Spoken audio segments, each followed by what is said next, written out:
E vamos lá para o boi, né? Agora, o boi que deu uma animada boa aí, né? Para todo mundo. Vamos começar saiu o relatório da intenção de confinamento no Mato Grosso, que é uma região grande, e normalmente os confinamentos se comportam de forma muito similar, né? Acontece numa região, acontece de forma similar em outra. Então, houve um aumento de 41% sobre o mesmo período de 2023. Resultado aí, basicamente, o principal fator aqui veio do lado das rações, né? Uma parte das rações baratearam, o custo da reposição barato, e agora nós estamos pegando uma altinha no segundo semestre, em linha com o que a gente havia conversado com vocês, que praticamente no último trimestre desse ano que eu achava que o mercado ia ganhar um pouco de força, e realmente está indo nesse lado, né? Estamos aí praticamente entrando no último trimestre, né?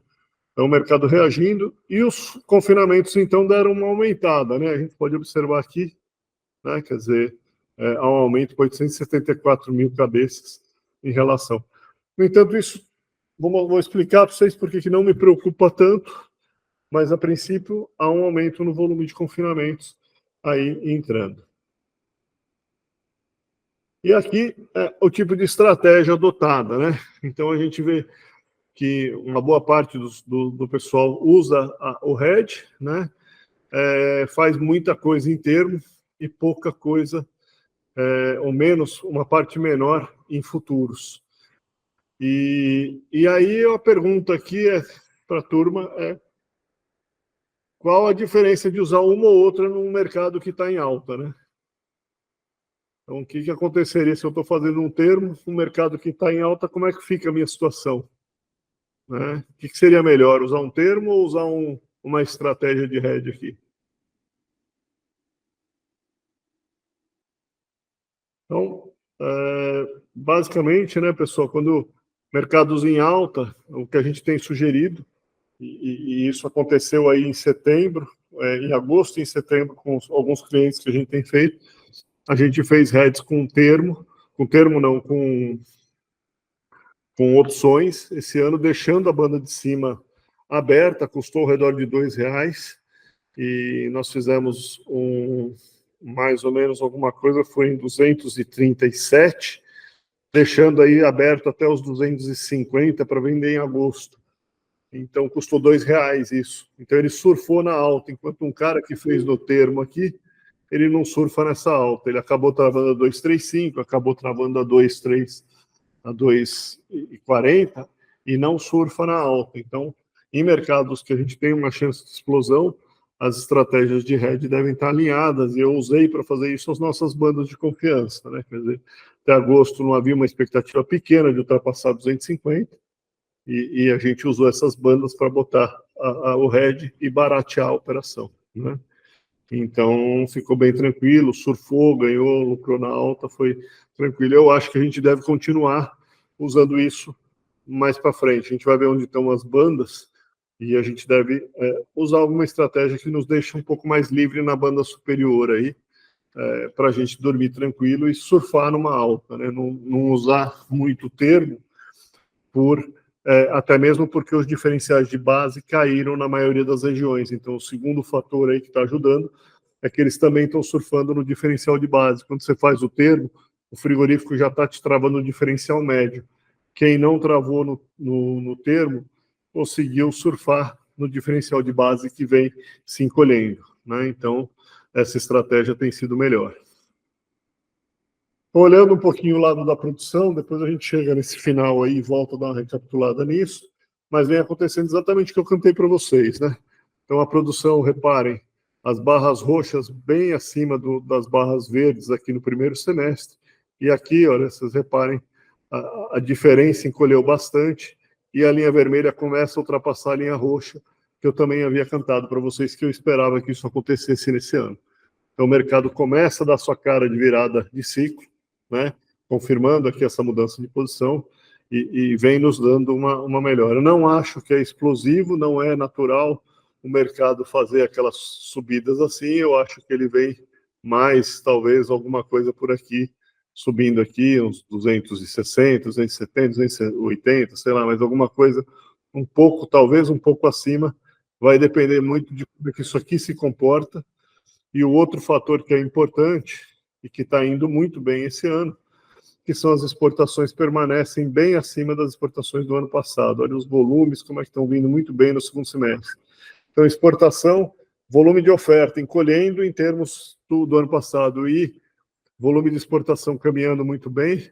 Naturalmente, o que não vai acontecer é que a oferta interna começa a ficar menor do que a oferta do ano passado, e isso gera pressão altista no mercado interno, e o mercado começa a trazer uma pressão. Então, apesar de confinamentos, e aí eu lembro de alguns de vocês muito preocupados com o confinamento desse ano, esses volumes maiores, eu vim alertando vocês que uma demanda muito forte, a gente tem que aprender a olhar a demanda, né? A demanda muito boa brasileira, a demanda pelo mercado exportador, a competitividade brasileira, e um mercado que potencialmente tinha um potencial de começar a não produzir tanto, né, não aumentar tanto a oferta em relação ao ano passado, podia trazer um cenário mais positivo. Então, eu acho que isso está acontecendo, e muito pelo lado da demanda, apesar da gente estar produzindo um pouquinho a mais do que o ano passado, nós estamos exportando e consumindo mais que o ano passado.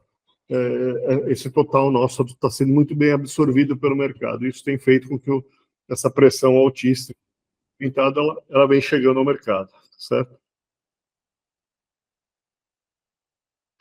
Então, isso faz com que a nossa curva, eu até projetei ela um pouquinho mais, já estou puxando ela aqui já um pouco mais para frente, acho que já está em maio, né, a minha curva, né, essa é mais manual do que a automatizada, que a gente está nos modelos mais automatizados, que só estão 6 meses só. Ela traz aqui uma subida, né, e depois uma certa estabilizada aqui no mercado. Você vê que os futuros estão muito próximos das minhas bandas superiores.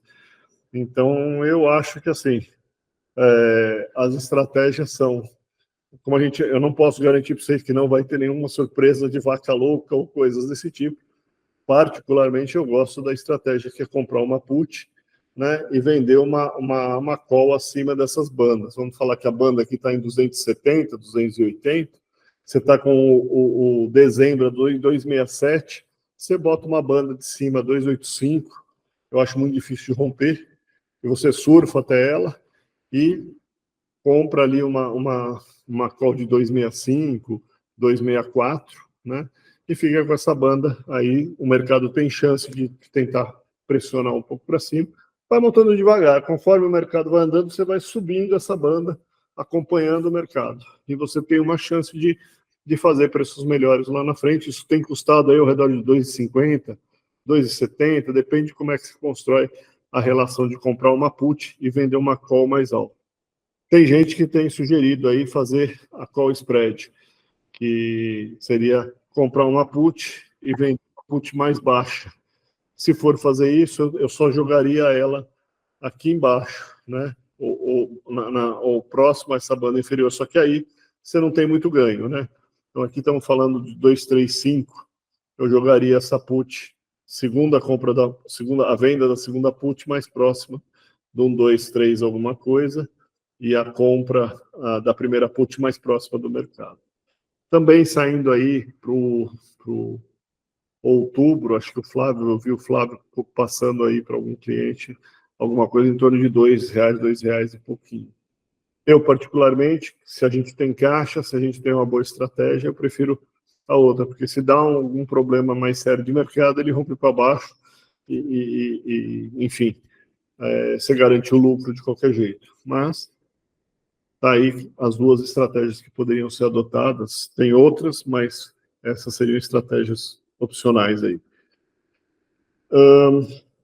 Não gostaria tanto do termo, e eu vou falar para vocês o porquê, né? Nesse momento, depois eu comento para vocês por causa dos diferenciais de base. Então, a gente vê aqui nas últimas semanas também alta, 15 praças em alta, subindo, e interessante aqui o movimento, né? A gente vai entrar lá para dar uma olhada, mas a gente já vê rompimento dos picos aqui, né? Quer dizer, ela rompeu, está aqui em cima, rodando aqui em cima, vem vindo, as barras azuis escuras começaram a aparecer, então o mercado futuro vai atingir um pico antes do mercado físico, tá, gente? Ele pode exagerar o pico, mas provavelmente ele atinge o pico antes dos físicos. Região de venda no IFR, começou a perder um pouco de força o movimento de alta, que nesses dias veio meio paralelozinho, devagarinho aumentar a posição, veio com volume deu uma estabilizadazinha, devagarinho, aumentos de posições, eu montaria alguma dessas estratégias, né? Outra coisa que vai acontecer, espero que muitos já tenham comprado, mas aqui a nossa projeção de bezerro já começa a apontar para cima. Então, é difícil dizer exatamente, né? Aqui ela está falando provavelmente ali no final do ano, já começa a ter uma chance de começar, principalmente se o boi subir, o bezerro vai começar a subir, e assim que a gente tiver a mudança de ciclo, a arroba do bezerro sobe mais rápido do que a do boi. Então, agora sim, faz sentido aumentar estoque de bezerro, de alguma estratégia de estoque de bezerro. Eu não gosto de arrendamentos quando o ciclo está caindo, mas nesse momento, quando sobe, a gente pode ter chances de ter ganhos com arrendamentos, caso não consiga aumentar a lotação da própria fazenda.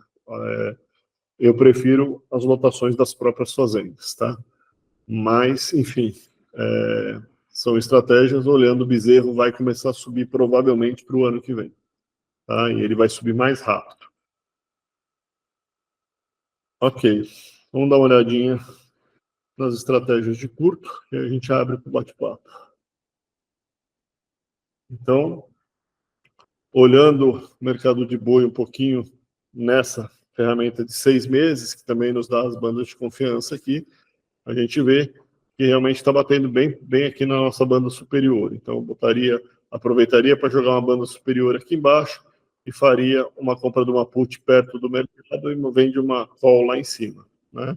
Acho que a chance de rompimento aqui ela vai sendo menor, né? Já temos um prêmio aqui, 6% nesse período. Aí a gente vê, depende da região, né? Ele está se formatando aqui com várias, Mato Grosso do Sul, né? Aqui em Goiás, né? Ele ainda aponta para baixo, mas ele é um modelo que demora um pouquinho para virar. Mas a gente vê que o interessante é que está sempre fora aqui. Mesmo aqui, né? Só para vocês terem uma ideia, o meu grande interesse aqui é ver as bandas de confiança, quantas vezes ele consegue errar a banda, né? E ele não erra demais. Ele demora um pouco às vezes para se corrigir, mas ele não erra demais, principalmente aqui em modelos puxando um pouco mais para trás. Ele tende a se corrigir rapidamente. Então, aqui é um modelo mensal, ele é mais lento, mas ele é para visualizar uma estratégia mais longa. Então, a gente vê aqui,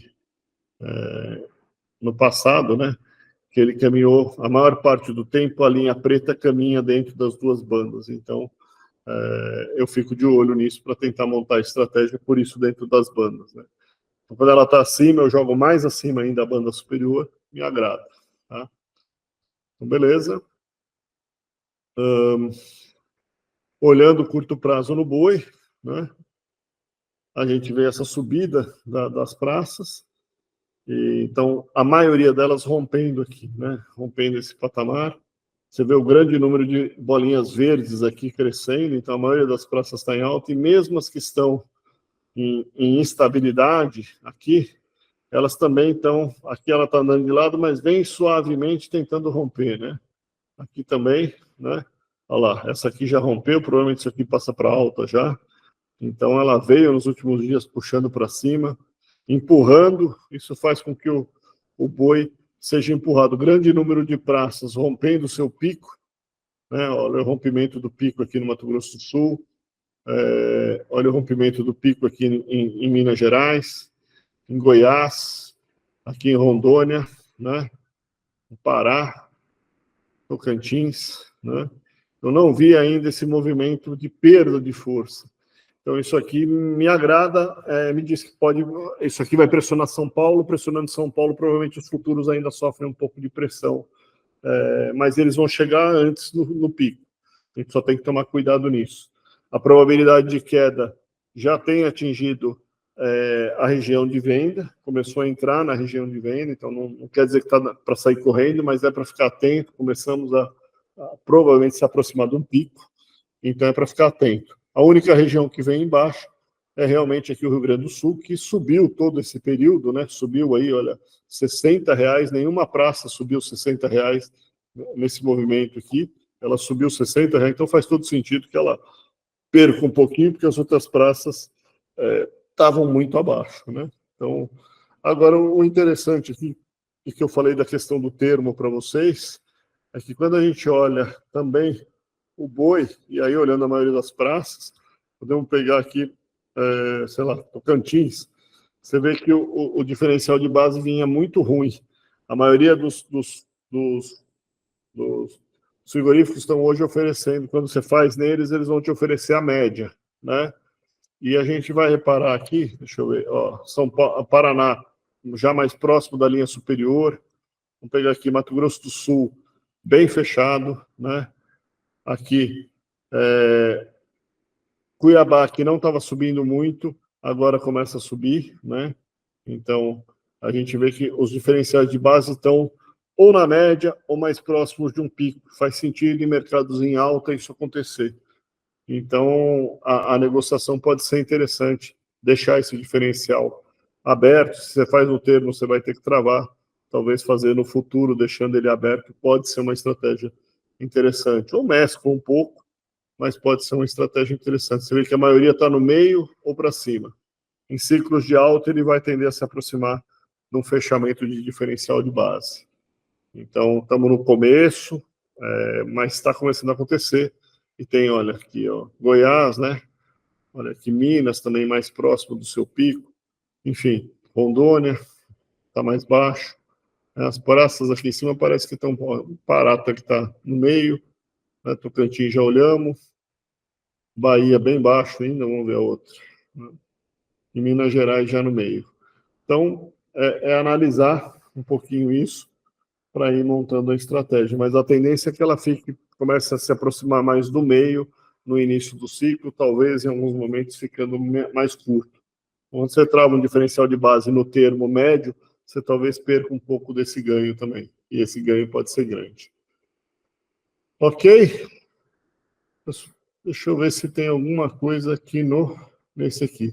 Só para confirmar o movimento de alta para vocês, a carne também está vindo bem, tá, gente? Então, a carne deu uma reagida nos últimos dias, essa linha verde, confirmando aqui o movimento de aquecimento do mercado, margens muito boas, né? Então, a relação de tráfego-frango ainda está muito favorável à bovina, mas já começa a sentir sinais dessa pressão altista, né? E o mercado externo ainda está muito positivo também para o Brasil, né? Então, a gente vê aqui bem aí 40%, 45% mais barato do que os nossos concorrentes. Então, o Brasil está muito bem, ainda espero um cenário de os próximos meses ainda com exportação andando muito bem, né? Então, isso vai nos ajudar. Ok? Perguntas? Vamos abrir aqui para o bate-papo.